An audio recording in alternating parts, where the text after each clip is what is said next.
Hello everybody, welcome back to another episode of Nuts and Bolts. Tonight we're lucky enough to be joined by two amazing casters in the ANZ scene here, Cthulhu and BluePanda. How are you going, lads? Yeah, doing pretty good. Quite excited to be here. Thank you for having us. Yeah, no, it's good to chat about some tanks. I've been really enjoying my fresh stay here, being carried on the broadcast by Cthulhu. Before we get too far into the tank side of things, I just wanted to check with you guys because this is your first season on the cast, BluePanda, and like it's a pretty big learning curve when it comes to learning all the different tanks and everything like that. So how have you found it, like getting into the game? You say that, but Cthulhu and I, not beyond broadcaster, actually spent a lot of time together in voice chat and all the rest of it. So for the last 2 years, I've had him sort of getting me ready for a World of Tanks broadcast. Just every time I'm going to visit, he's like, "Oh, I figured out these three things about these three tanks." So we sit down for like half an hour and just go through it in his PC. So yeah, like he's been warming me up to it. I was a little bit hesitant, but now that I'm finally here, I kind of wish I'd jumped into it earlier. That's great. And Cthulhu, is this your third season casting tanks? Second season, Second actually, season. I think. Because I believe so. I missed out on the very start of the year, and then the Kev, aka Karath, ended up pinging me saying, "Yo, do you have a reel? I just need it for a friend." And then a friend For later a down the line, friend. yeah, for a friend. You know how it usually goes, yeah. And a friend turned out to be basically wargaming / I'm assuming J-rated as well, and sort of the rest is history. Yeah. No, that's great. Well, it's great to have had you both on the cast. I've been loving watching you, but let's talk some tanks because it's getting to the pointy end. We've just had round 9 of the double round robin play out, so let's go over some of the games here. So the first game up for round 9 was between the Adelaide Action X and the Panthers here, and this was crucial for both teams because they were both sort of hanging around that third, fourth mark and really needed to get the win. And look, it was a tight game. It was a 3-2 win to the Action X in the tiebreaker there in the end, but it was. Oh god, it was hard to watch sometimes as a Panthers fan, just because like it was that tight, and knowing who their opponent is this week, it's going to be super hard for them to make any headway there. But for you guys, what were your takeaways from this match? Now, I wasn't on host duties this past week, so unfortunately I was sitting there on the sidelines watching. And Cthulhu and I will just sit there and actually message each other during a broadcast. My go-to thing at the moment is, I don't know if it's still the case, but I was first in the prediction, so I was like, you know what, Max, he's a prediction behind me. Surely I could, Action X versus Panthers, this one could really go either way. So I'll go against the flow and try and just widen that gap a little bit. And so I'm sitting there watching, and it's like, yeah, map 1, oh, that was a bit dicey. Map 2, a little bit dicey. And Cthulhu's like, I just get this message because they've got a bit of delay. I'm like, mate, you're not going to believe this. And all of a sudden, I'm like, oh, God, there goes my predictions. But predictions don't matter, though. This isn't Elfish guy. No. Yeah, they don't matter at all. Elfish in his ivory tower can take his fantasy and take a bloody hike. It's all about the predictions. That's exactly right. That's what I like to see as well. So, Cthulhu, what were your takeaways from this game? Look, honestly, I think quite a fair few times my copium tanks have been extinguished rather quickly. That Sand River definitely looked pretty solid from Panthers. Look, they definitely knew how to counter it. They knew how to play it. Partially, I want to say that Action X kind of also, well, they were forced to somewhat go experimental because I mean, after Speed's absence as well, things with him sort of being reintroduced back into the roster, there was bound for some things to kind of go somewhat sideways, albeit sort of after having a chat with CJ and the boys sort of post match, it actually turned out it was just purely for the fact that it was just one of those off days for Action X in terms of just how they've played Sand River. So whilst you probably you would hear me on stream, or rather on the VOD, being a little bit more critical towards Action X, in reality it was just sort of just a little bit of everything sort of all over the place, and just certain things, certain shots not aligning. But overall, look, I gotta say, reverse sweep was quite entertaining to watch. Well, that's some. Yeah. All right. Yeah.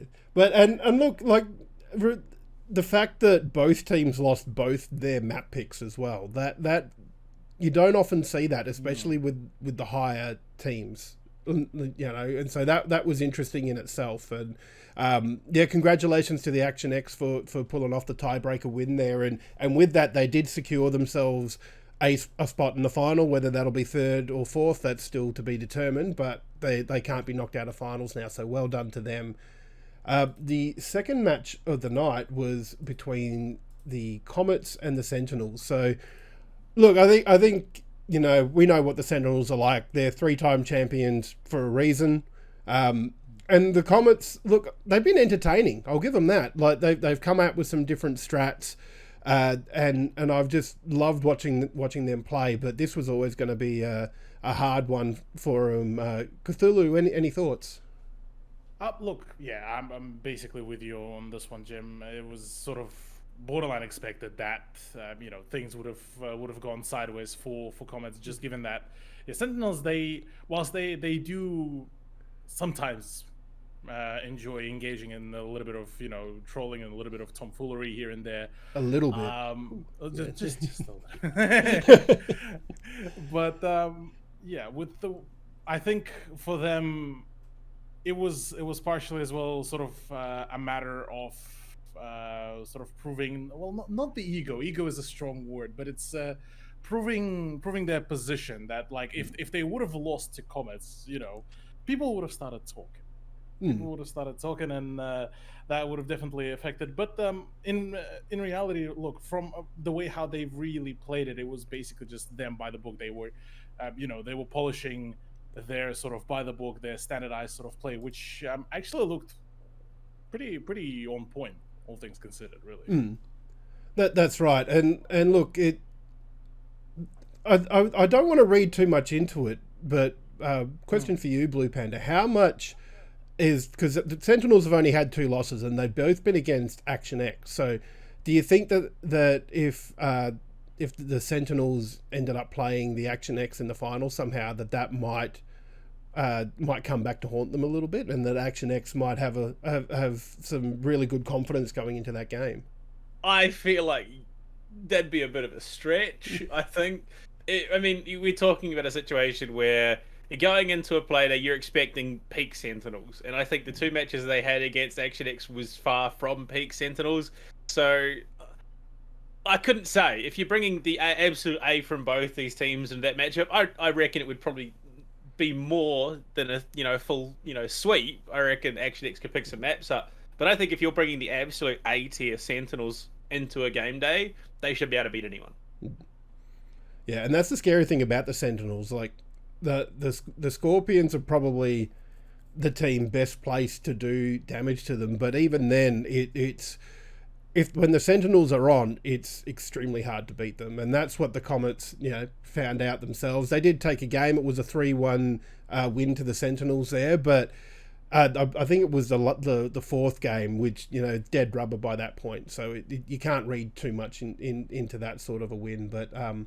But I mean, to be fair, if I remember correctly, it was the same last time they versed. The difference being the Comets won the first round of that map on Cliff because the Sentinels decided to full send it through Donut and then got minced. So look, they can take a map off Sentinels if nothing else.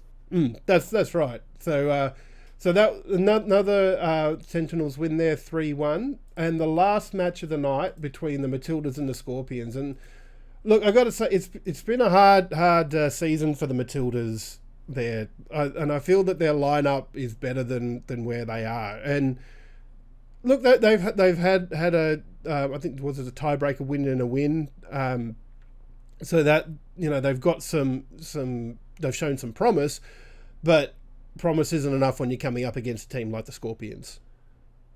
Yeah, look, I mean, the one thing that I was very happy about Matilda's has been more frequent introductions of Dark into the roster because, I mean, look, I said it back on the stream, I'll say it again.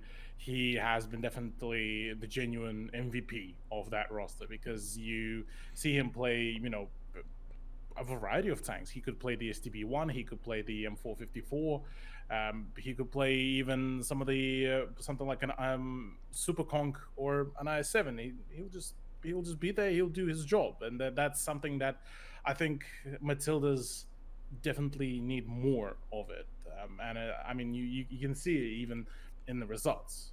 It was the sort of the second round of Moravanka. Dark was the highest damage, 4.3k, which just was good. Whereas you look at the Scorpions, it's been sort of it's been a good run for them because they finally managed to, you know, work a little bit more with Benny, who has been that sort of the 1-star enigma for God knows how long, and finally introducing him to the roster, plus and varying and putting in Russian in and out between some of the other players.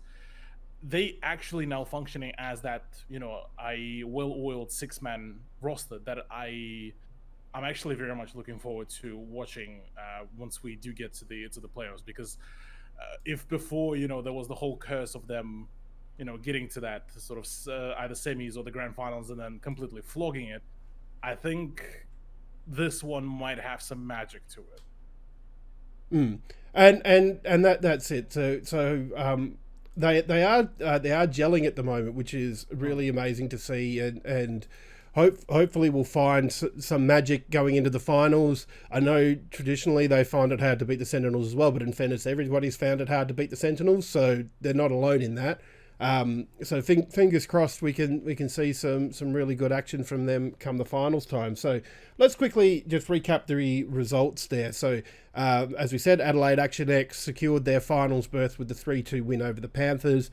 Sentinels holding down that second spot with the 3-1 win over the Comets, and Scorpions very close to tying up that first position against the Matildas with a 3-1 win there. So let's have a look at the ladder, because this is getting very interesting. So we know that both Sydney teams can't be knocked out of first and second. It's just going to be the makeup there. And really, when it comes to the finals, I don't think there's a whole heap of advantage to finishing first or second. It gives you just only maybe a slight sort of talk about you know, the seeding, the top position.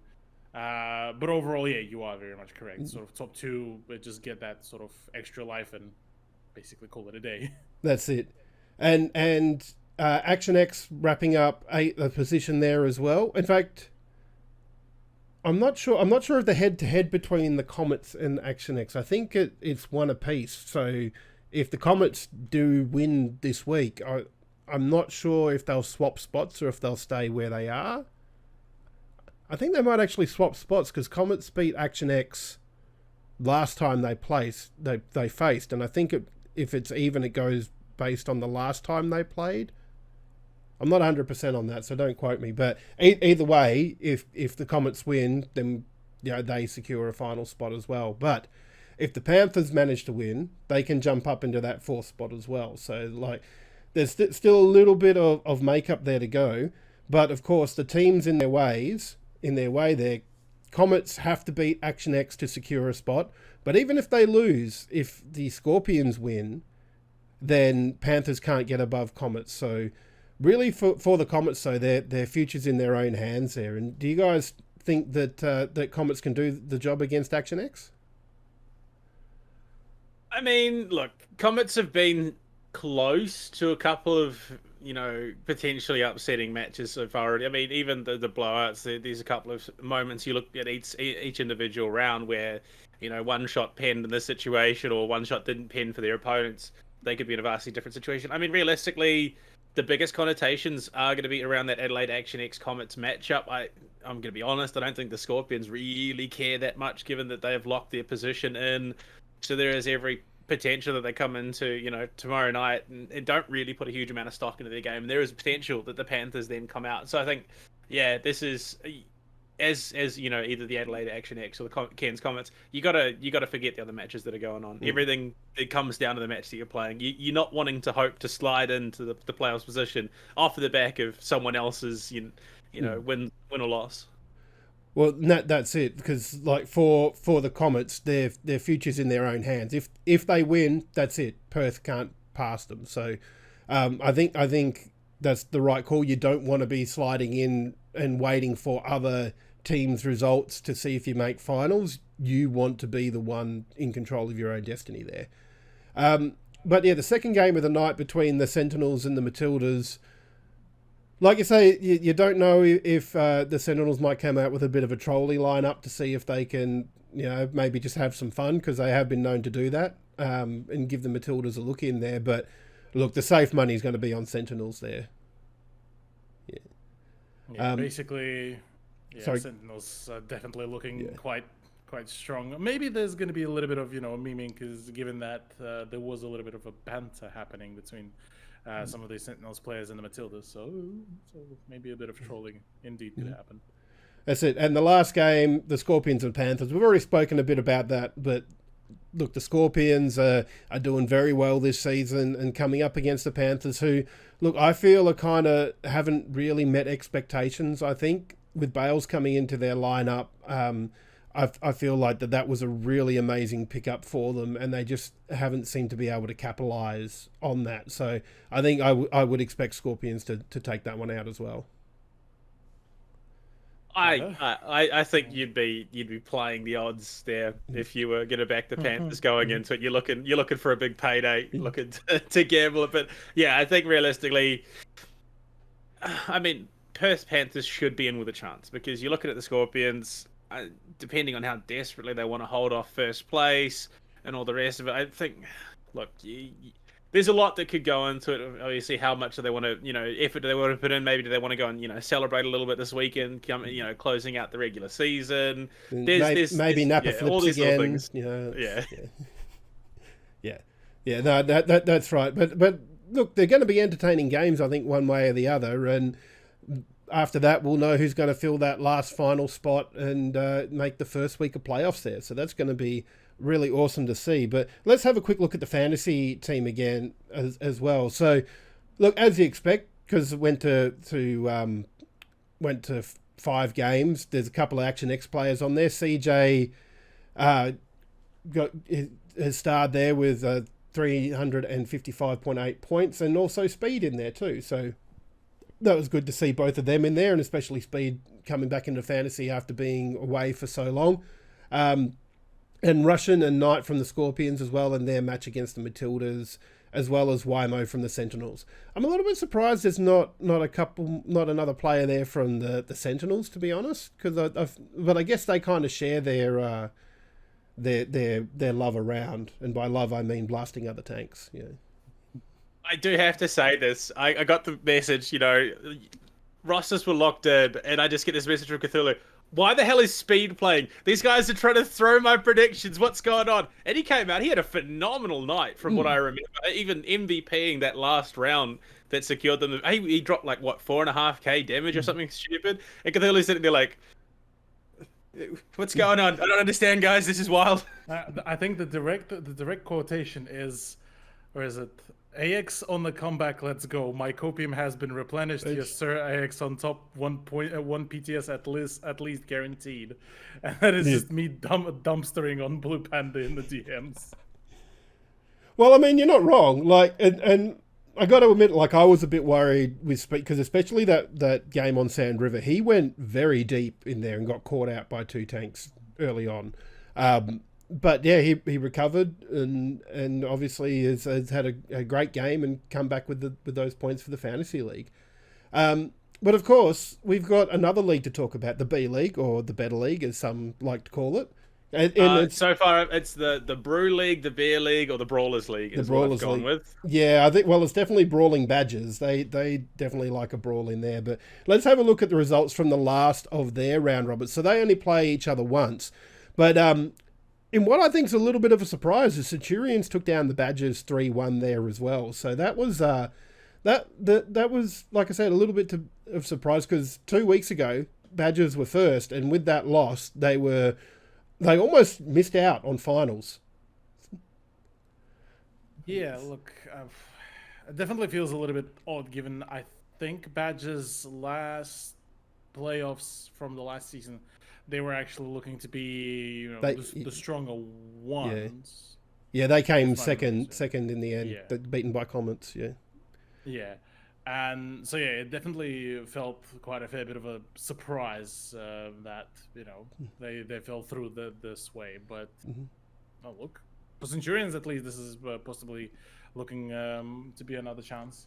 And then the Hellcats beat the Archers. Unfortunately, Archers haven't had the best season. They didn't manage to take any games off any teams there, unfortunately. But look, for the Hellcats, for them, it was a much improved season. Glad to see them up there and in the finals as well. And lastly, the newcomers, the Fireflies, with newcomers.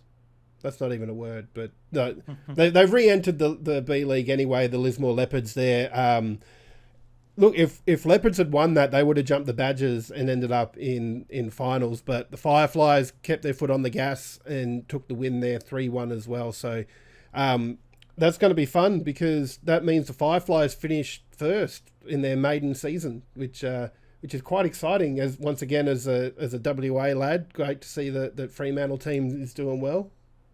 Yeah, I mean, the two broadcasts I've been on for B League, the Fremantle Fireflies have looked hot. Like, they've looked quite scary. Same with the Canberra Centurions. They've been looking on point.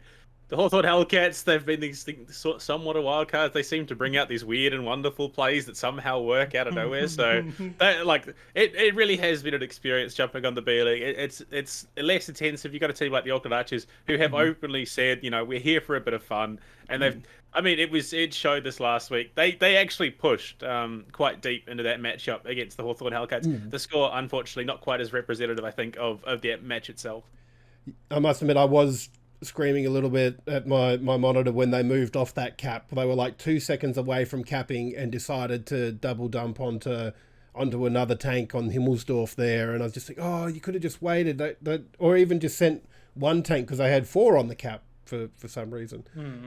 But yeah, look, you're right, that final matchup, it was a lot closer than what the scoreline suggests. And great to hear that the Archers are just there for fun, because that will hopefully mean that they'll be back for next season, which I would really love to see them.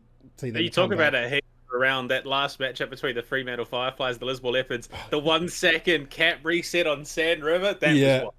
Oh, I love them. I love those, man. They're crazy, but I love them. Yeah. So let's have a look at the first week of playoffs for the B League. So this is still happening on Monday nights for now. I believe when it gets to the grand final, that'll move to the Friday nights as a curtain raiser for the Premier League. But for now, still Monday nights on twitch.tv/World of Tanks ANZ. So the upper bracket, the Fireflies will take on the Hellcats at 7 o'clock Australian Eastern Daylight Savings Time. And then the Centurions taking on the Badgers at 8:30 Australian Eastern Daylight Savings Time. So that's going to be pretty cool to watch. And like, I think the Fireflies had managed to beat the Hellcats earlier in the season, but look, it's playoffs now. It's I'm trying to remember, because they changed the rules. Is it best of 7 or best of 9 in playoffs? Or is it the grand final? I just talk smack about video games. Yeah.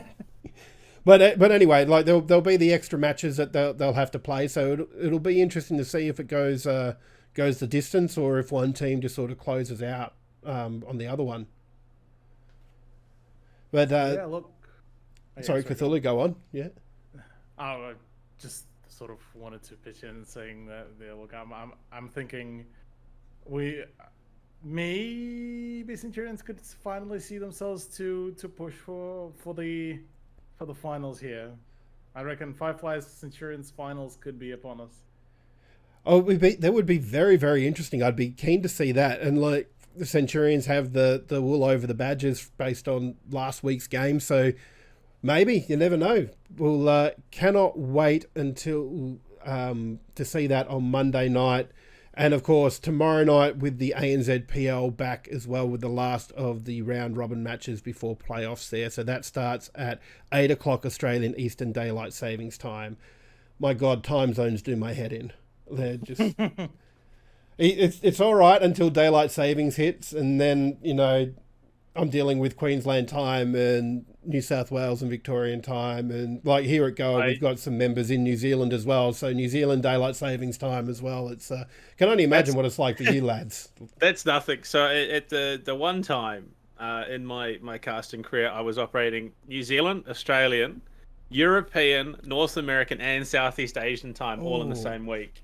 Thankfully, I've moved beyond that, no longer having to do the roughing it in the trenches for EU and North America. I'm back to Australia and Southeast Asia for the most part. But yeah, look, time zones are a real hassle in broadcasting. That's it. And so that's all our tanks news for the moment. But we do have a couple of little bits of just general esports news to cover off, because there's a couple of international events going on at the moment. One of my favourite that I cannot wait to see how it goes is the League of Legends Worlds 2022 is slowly coming to an end. So there'll be the two semi-finals over the weekend between JD Gaming in T1 and then Gen G versus DRX. And the winners of those will play the next weekend in the grand final. And I cannot wait to see that. Like I can't play League for love nor money, but I love watching it. Well, before I stepped into Rainbow Six, I was actually a League of Legends caster at the time. So I was operating. I've been operating in League of Legends since 2012. Well, in esports. Before that, I was playing with friends from high school. So I've been around. I've seen it all almost. But yeah, no, it's exciting seeing how things have progressed. You know, seeing the world stage.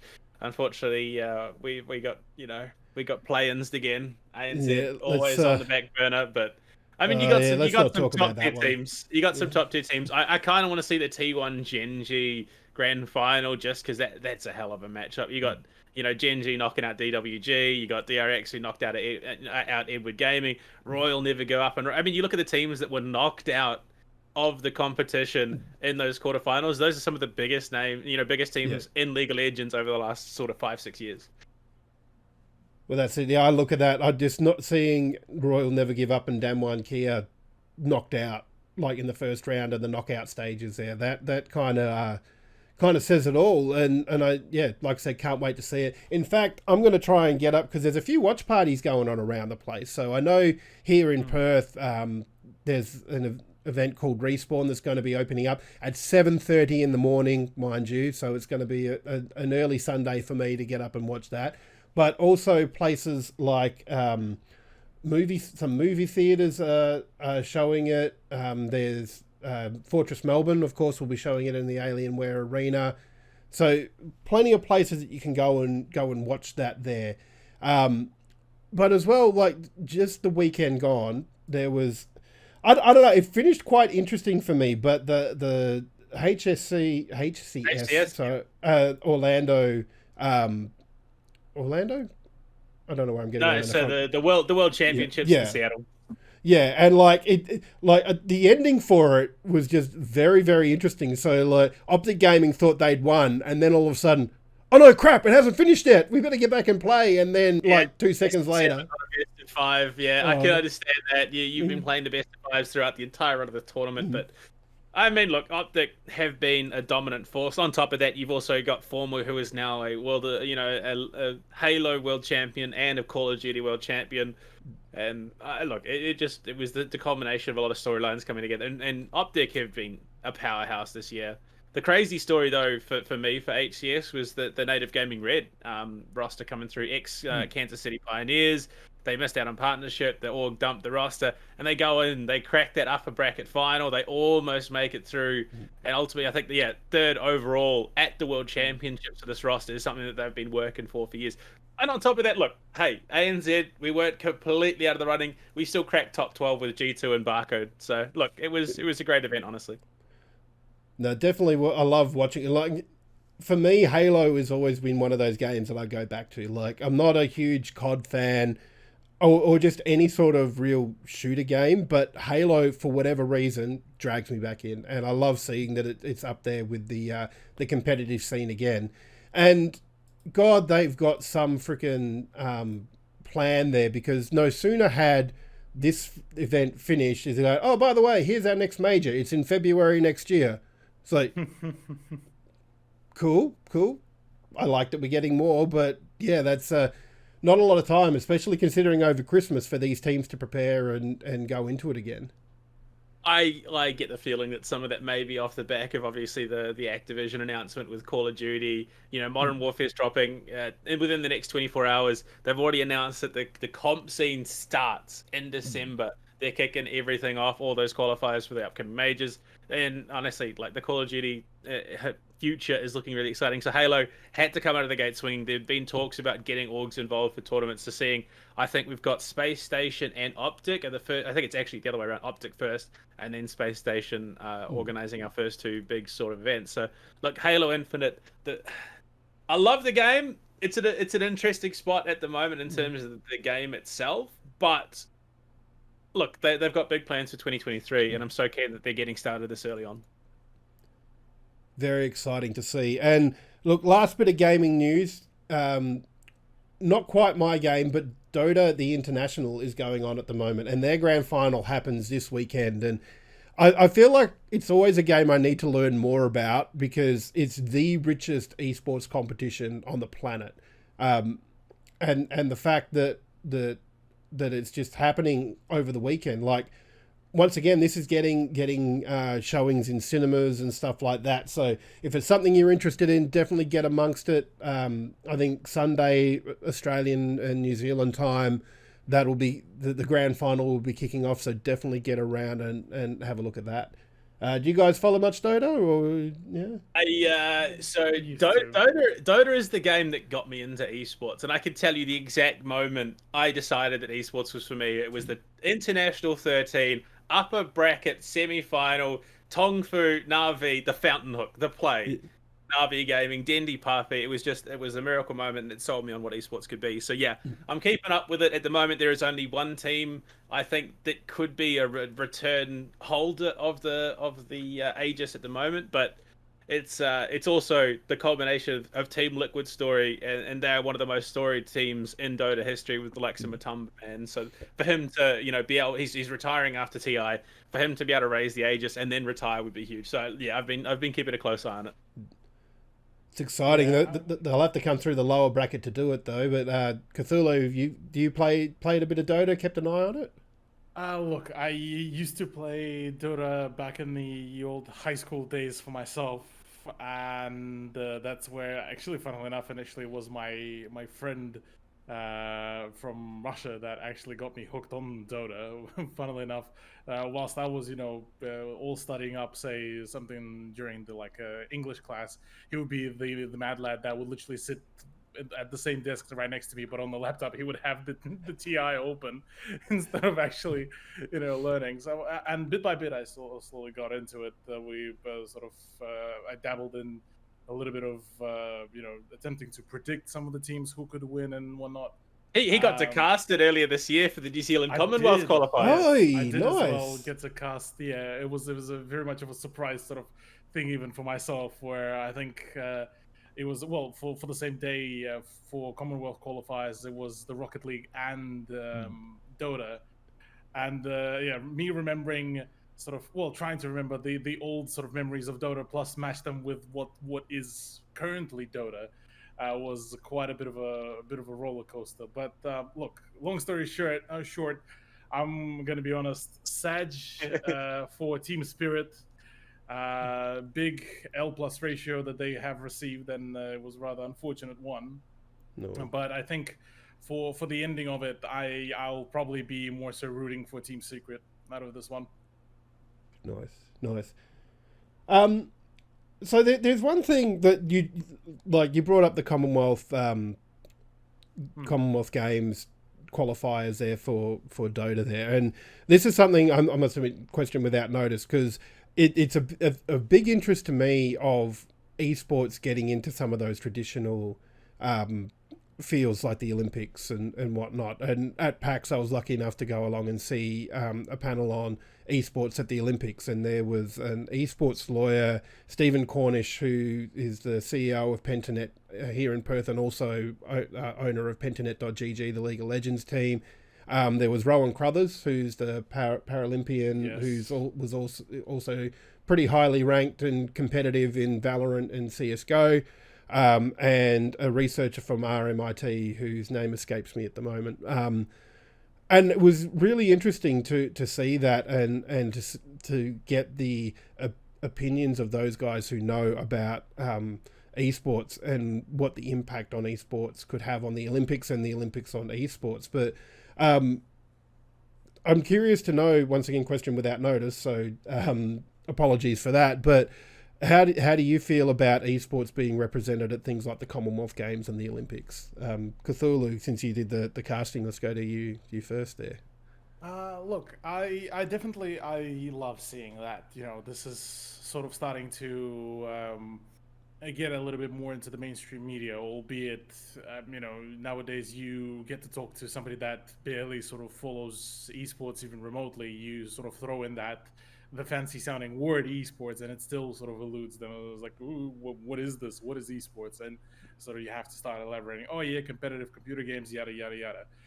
But in terms of just, the way how Commonwealth Games was held, it definitely is a right step, in my opinion. It's the fact that we're starting to see a little bit more of that recognition, and we're starting to, get almost that sort of similar feeling where each team represents its own country, where you get to actually, start developing some of the more localized talent. Whereas, with the current system, yes, it's cool to, assemble the all-star team from within sort of general region, but seeing each one of the teams perform for each one of the countries definitely was quite a different, and I'd say a nicer perspective, despite the fact that for New Zealand, unfortunately, things went rather sideways, not gonna lie.